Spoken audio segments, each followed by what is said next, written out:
Olá, seja bem-vindo. Você está na TV Poços, programa Direitos e Deveres. Eu sou o Carlos Camargo. Vou deixar para você aqui os contatos do escritório jurídico Dr. Vanderlei de Melo, a rua Dr. Norberto Carlos Ferreira, número 49, no bairro Santa Augusta, aqui em Poços de Caldas. E o telefone é o 3721-7552, 3721-7552. E para quem vai casar, patrocinar uma festa, uma boa pedida é Luciana Melo, tecladista e cantora, 999676276, 999676276. Lindas canções em sua cerimônia de casamento ou outras festividades, recepções, festas em geral.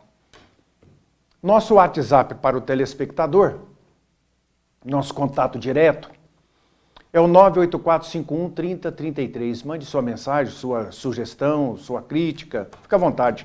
98451-3033, o WhatsApp do programa Direitos e Deveres. Nós passamos para os nossos telespectadores, para quem já é um telespectador quanto mais costumeiro do nosso programa, sabe que nós abordamos os projetos e as leis federais que são criadas, passam em tramitação, são votadas através do Congresso Nacional, em Brasília, composto de duas casas legislativas, que é o Senado Federal e a Câmara Federal. A Câmara Federal, onde ficam os deputados federais, e o Senado Federal, onde ficam os senadores da República. Essas duas casas, quando reunidas, esses parlamentares, chama-se Congresso Nacional. Então, o foco do nosso programa é fazer levar ao conhecimento do telespectador os assuntos que entram naquelas casas legislativas como propostas, como projetos, para se tornarem leis, que são as regras que modificam ou que criam condutas da sociedade no âmbito geral. E a gente, muitas vezes o telespectador, nós mesmos, temos dificuldade de algumas palavras que surgem, alguns assuntos. Então é bom a gente esclarecer, porque ouve-se falar muito numa determinada palavra, mas a gente acaba não entendendo o que significa aquilo. A gente vê muito em tramitação, em assuntos no âmbito federal, da relação poder executivo, no caso da presidência da República, e do poder legislativo, no caso aí da Câmara e do Senado, chamada medida provisória. Medida provisória para cá, para lá, o jornal, você liga a TV, estão falando da medida provisória, vai ver as notícias através do celular, lá nas redes sociais, está lá, medida provisória para cá, medida provisória para lá. O que é medida provisória? O próprio nome já fala, medida provisória. Provisória é por um determinado tempo. E que medida que é essa? Acontece o seguinte, para se governar, o presidente da República, o governo federal, ele precisa trabalhar em cima de leis.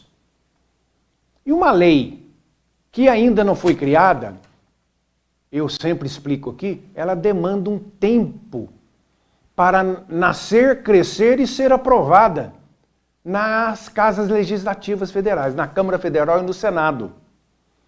Entrar com o projeto vai passando por várias comissões, a comissão vai analisar o assunto para ver se aquele projeto é correto, se está certo, se convém, se não convém, vai para outra comissão e aquilo vai indo, até chegar no chamado plenário, onde estão todos reunidos ali e vão votar, aparece no quadro lá, votação, aprovado sim, voto não, abstenção, o projeto foi aprovado com tantos votos. Já aí é enviada à presidência da República para sancionar, para aprovar. E o presidente da República, recebendo isso do Congresso, ele pode aprovar, sancionar em todo ou em parte. Pode não concordar com alguma coisa e vetar. E se ele concordar com a lei inteira, a lei já é sancionada, aprovada, publicada no Diário Oficial da União, porque ela tem que ser publicada para poder valer, para poder entrar em vigor, tem que ser publicada no Diário Oficial da União. Se não concordou em parte ou com tudo, aquilo volta novamente para o Poder Legislativo, Câmara, Senado, e vão analisar aquilo que a presidência não aprovou, vetou, e vão analisar o chamado veto. Se eles concordarem com o veto, passa a valer aquilo que o presidente não concordou. Se eles derrubarem o veto, não concordarem com o veto, então tudo aquilo que o presidente não concordou ao assinar aquela lei inteira ou em parte, derrubando aquilo que foi derrubado, passa a valer então no texto original como lei.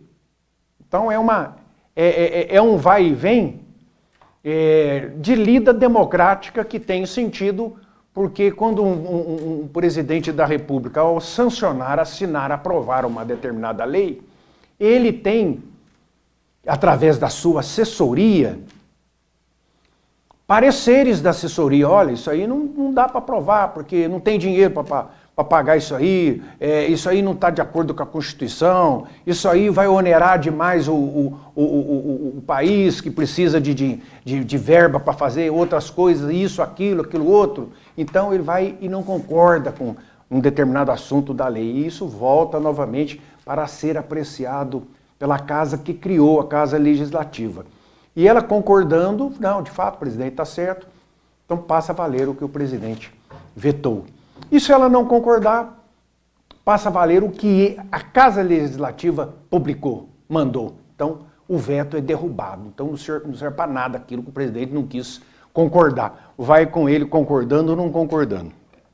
Então, essa que é o vai e vem, a burocracia, como funciona essa relação entre Poder Executivo Federal e o Legislativo Federal. Então, voltando ao assunto das medidas provisórias. A Constituição Federal, a lei maior do país, a Carta Magna, como é chamada, ela prevê no artigo 62 uma situação diferente, porque quem faz lei, cria lei, é o Poder Legislativo. Legislativo vem de leges. Leges, em latim, significa lei. Então, quem cria a lei é o Poder Legislativo. O Poder Executivo não pode criar lei. Mas o artigo 62 da Constituição Federal, ela permite que o governo federal, a presidência da República, num caso excepcional, em caráter de urgência, grande relevância no assunto, ele poderá editar uma medida provisória que tenha a validade, o caráter de lei temporária. E aquilo passa a valer imediatamente após a publicação no Diário Oficial da medida provisória. Feito isso, esse assunto é mandado para o Congresso Nacional. E lá é criada uma comissão mista, alguns deputados da Câmara Federal com alguns senadores do Senado da República. Essa comissão mista do Congresso vai analisar, tem até 45 dias para analisar se essa medida do presidente da República, essa medida provisória, de fato é relevante, de fato é de caráter de urgência, e se não está contrária à Constituição e não tem qualquer outro defeito, é para isso ela vai analisar. Se ela analisar e concordar, a Câmara Federal concorda e passa para o Senado. E o Senado concordando, aquilo então vira lei. Então aquela medida provisória deixa de ser medida provisória e vira uma lei, como qualquer outra. Agora, se essa comissão mista não aprovar, morre o assunto, acaba. Essa medida provisória deixa de valer. A medida provisória enviada ao Congresso, A medida provisória tem validade de 60 dias, prorrogável por mais 60 dias. Então, 120 dias. Aquele assunto que o presidente da República entendeu por relevante, de urgência, e que virou lei, foi publicado como medida provisória, mas precisa virar lei pelo Congresso Nacional, tem 60 dias renovado por mais 60 dias para valer. Então são 120. Se em 120 dias o Congresso Nacional não votou positivamente para aquela medida transformar em lei, ela caduca, ela acaba, ela extingue, ela perde a validade. Morre o assunto. Acabou, não vale mais. Se ela for aprovada, em 120 dias, vira lei. Então, é interessante que em 45 dias, como eu disse, que tem para os deputados federais para analisar aquela medida provisória, eles têm que votar depois. E se não votar a medida provisória, ela vai pegar a pauta de votação do Congresso e paralisar. Não deixa nenhum assunto ser tocado em frente. Por quê? Porque ela tem prioridade. Então ela segura a tramitação, votação de outros projetos, porque ela tem caráter de urgência para ser votado. Então isso foi um escape que a Constituição Federal concedeu ao Poder Legislativo de legislar, ao Poder Executivo de legislar. Ou seja, uma exceção. Somente nesse caso, como eu disse, de um assunto de extrema relevância, urgência. Por exemplo, o atual presidente da República, assim que assumiu a presidência, ele entendeu em aumentar o número de ministérios. Ou seja, aquelas repartições que são criadas para ajudar na administração do país. Ministério. No governo anterior, existiam 23 ministérios. O atual presidente da República entendeu que existem vários assuntos que para ele são relevantes e que necessitam de ministérios. Cada assunto ter ali a sua administração para facilitar a administração como um todo, no geral. Aí criou mais 14 ministérios, indo para 37. Só que o presidente da República não pode fazer isso. Isso depende de lei. Então o que ele fez? Criou uma medida provisória, aumentando o número de ministérios para 37. E isso estava agora quase acabando o tempo. E semana próxima passada foi aquela correria na Câmara Federal, no Senado, para resolver este problema.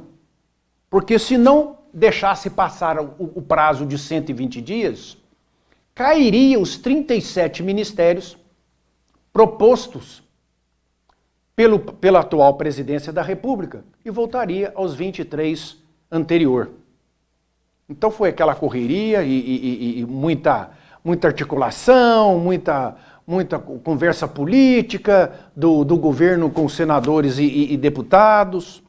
Bom, foi aprovado na Câmara Federal e aquilo foi enviado em regime de urgência para o Senado Federal, porque já estava findando os 120 dias, e no Senado foi aprovado.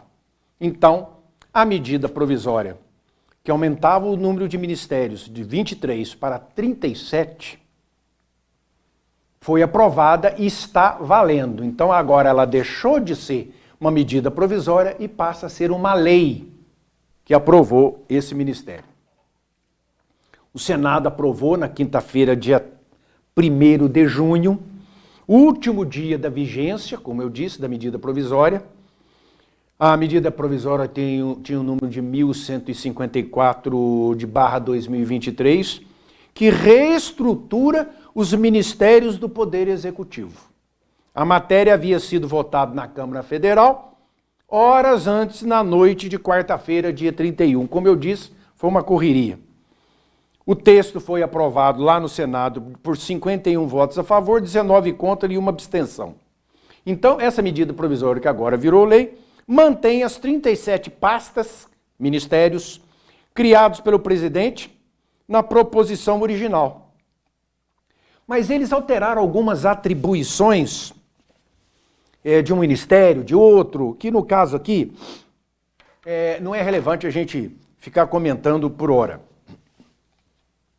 Agora, vamos fazer uma pequena análise aqui. Com a criação, passando de 23 para 37, mais 14 ministérios, significa mais gasto. Mais ministros, mais assessores de ministros, mais assessores dos ministros, mais funcionários públicos, mais isso, mais aquilo, mais dinheiro, mais verba para isso, ou isso, aquilo. Mais gasto. Mais 14 ministérios, mais gasto.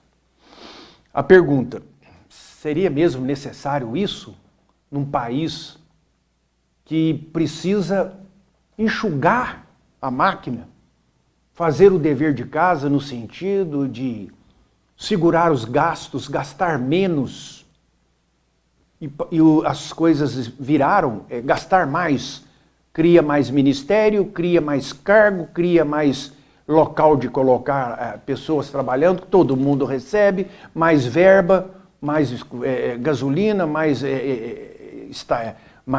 dinheiro para isso, para aquilo outro, viagem para cá, viagem para lá, avião subindo, avião descendo. Quanto que vai custar isso para o país? Não sei ainda essa conta, vou procurar pesquisar. Quanto aumenta para o governo federal a criação de mais 14 ministérios, chegando a 37? Passa a ser um dos países com mais ministério em todo o mundo. E se tratando de um país muito rico, até que isso pode ser visto com uma tranquilidade. Mas no caso de um país feito nosso, um país de tamanho continental, de problemas também de tamanho continental, dificuldades, pobreza, desigualdade, etc., etc., o exemplo tem que vir de cima, de austeridade com gasto público. Esses assuntos de 37 não poderia ser juntado, esses assuntos que vão ser administrados por esses novos ministérios, não poderiam ser colocados nesses outros ministérios que já existiam, sendo que esses assuntos já estavam sendo resolvidos, tratados nesses outros ministérios que já existiam? Parece que houve uma separação, abriu um leque. Um determinado assunto estava no ministério, cria um ministério para ele. Esse outro assunto estava pertencente a um determinado ministério, cria um outro ministério com esse assunto. Então, acaba dando uma certa incredulidade. O eleitor, o cidadão, o nacional, passa a ficar incrédulo e começar a pensar, falar, mas espera aí, tem alguma coisa errada? Por que será? Aí surgem comentários de toda a ordem, né? Mas antes dessas votações acontecerem, a notícia que se via que isso aí não ia passar, que o governo não ia conseguir essa votação favorável na Câmara Federal e no Senado. E da noite para o dia, o quadro mudou. E por que mudou?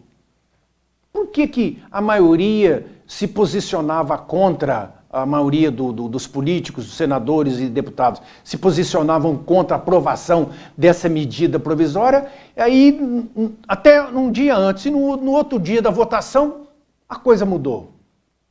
Segundo o que foi divulgado pela mídia nacional, pela imprensa nacional, e aqui no caso a gente só está repetindo, é que houve uma liberação de verba no valor de 1 bilhão e 700 milhões, 1,7 bilhão, para atender aos senhores deputados e senadores com relação a emendas parlamentares, verbas, que esses parlamentares, então, destinam às suas bases eleitorais, estados e prefeituras, na maioria, prefeituras.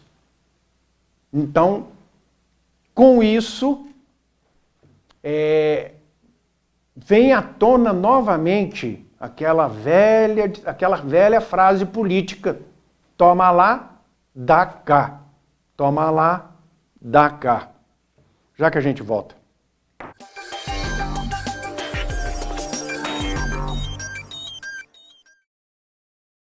A gente passa a vida inteira cuidando de filho, marido, trabalhando e esquece de cuidar da gente. A vida passa e a gente não se cuida. Eu tenho até vergonha de sorrir. Eu ainda brinco, vocês vão ver, um dia eu ainda vou dar um jeito nos meus dentes, vocês vão ver só.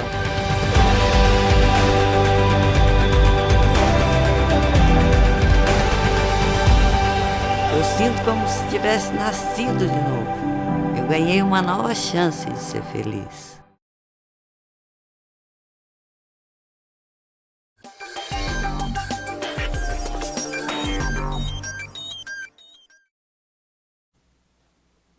No governo passado, teve uma crise de preço de petróleo, alta de dólar, os países produtores de petróleo aumentaram o preço do barril, e isso gera um efeito cascata no mundo inteiro, e no Brasil nós tivemos sequentes aumentos do preço do combustível, gasolina, o óleo diesel, o gás de cozinha. E o governo federal daquela época, ele então retirou alguns impostos federais que incidiam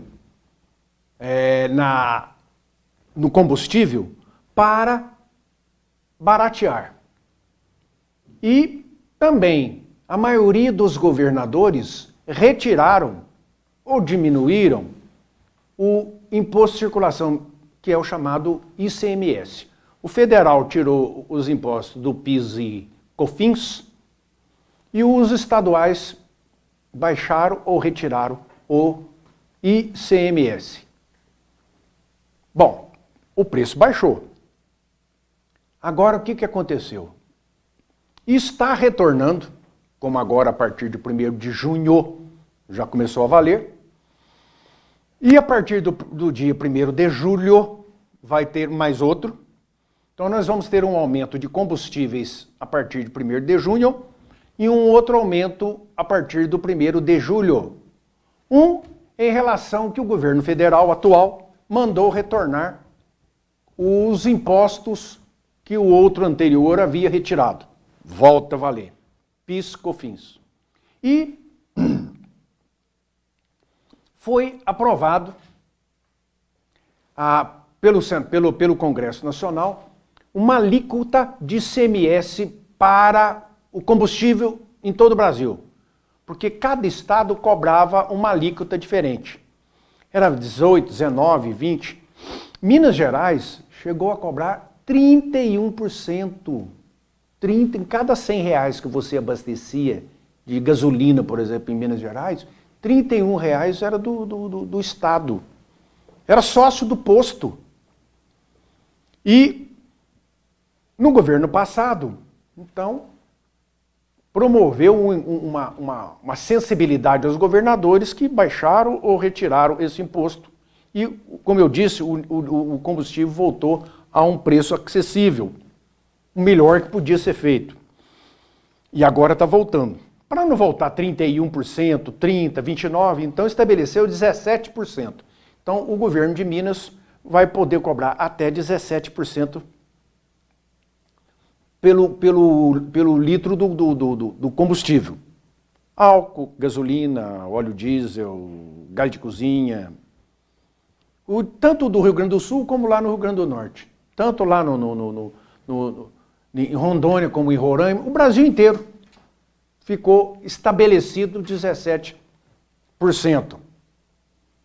Com isso, como eu disse, nós vamos ter uma alta de combustível.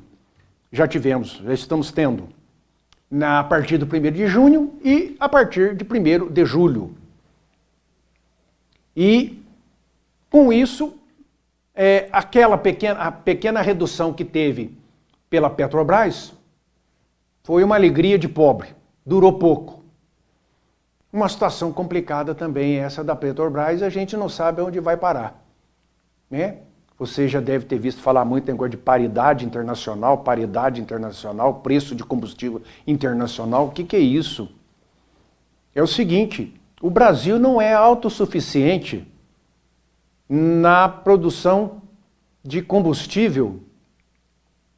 Ele produz, ele extrai o petróleo, vamos dizer assim, o óleo cru, mas ele não tem refinaria suficiente para transformar esse óleo cru no combustível. Então ele compra de fora. Então o Brasil ele supre só 75% do que ele gasta da sua demanda. 25% ele compra de fora. E quem vende de fora, quem lá de fora está vendendo para o Brasil, vende em dólar. Aí a atual presidência da República, impôs à Petrobras que ela não pode participar dessa compra em dólar, que é o mercado internacional. Por isso que chama paridade. É igual. A Argentina compra em dólar, o Brasil compra em dólar, os países do mundo inteiro compram em dólar. O mercado internacional gira em dólar, compra em dólar, vende em dólar. Não, agora o Brasil vai abster-se dessa paridade. Nós vamos comprar em real. Então, só que quem vende, não vende em real. O lá de fora vende em dólar. O que vai acontecer para a Petrobras? Ela vai ter que gastar mais, porque ela vai ter que jogar no preço do real para importar. Então ela vai deixar de ganhar. As importadoras que compram o petróleo de fora, ela não vai comprar por R$ 5,50 e vender por 5 o litro. Então o que ela vai fazer? Não vai comprar mais. Vai diminuindo e não compra. Vai sobrar para a Petrobras. A Petrobras vai comprar por R$ 5,50, é um número que eu estou dando de exemplo, e vender por 5. Vai ter prejuízo. E aonde que vai parar isso aí? Aonde que ela vai repor esse dinheiro com o passar do tempo? Isso aí ainda vai dar problema sério para a Petrobras, que já esteve em maus lençóis, em péssimos lençóis, em tempos não muito remotos. Vocês sabem disso, né? Com aquele problema lá do Petrolão. Então a situação da Petrobras a médio prazo, para frente, a gente vai esperar para ver o que é que vai acontecer. Porque do jeito que está, não precisa ser um economista para a gente perceber que se você compra por 5 e vende por 4,50, você está tendo prejuízo. Você vai quebrar, vai falir. Então, vamos aguardar para ver o que vai acontecer. Nós estamos falando em medida provisória. Rapidamente foi aprovada mais uma medida provisória que recriou o Bolsa Família, que no governo passado deixou de chamar Bolsa Família, passou a chamar Auxílio Brasil e agora volta a ser chamado de Bolsa Família, que vai usar a mesma quantia que o governo anterior está usando, de R$ 600 e R$ 150 a mais para cada filho. Então, o Senado aprovou que retoma o Bolsa Família, extingue o Auxílio Brasil, o valor mínimo de 600 para a família fica garantido e família com crianças de 0 a 6 anos receberá R$ 150 por criança. Tem muito assunto ainda a ser comentado, o nosso tempo é escasso. Agradeço a sua atenção, um grande abraço, fiquem com Deus.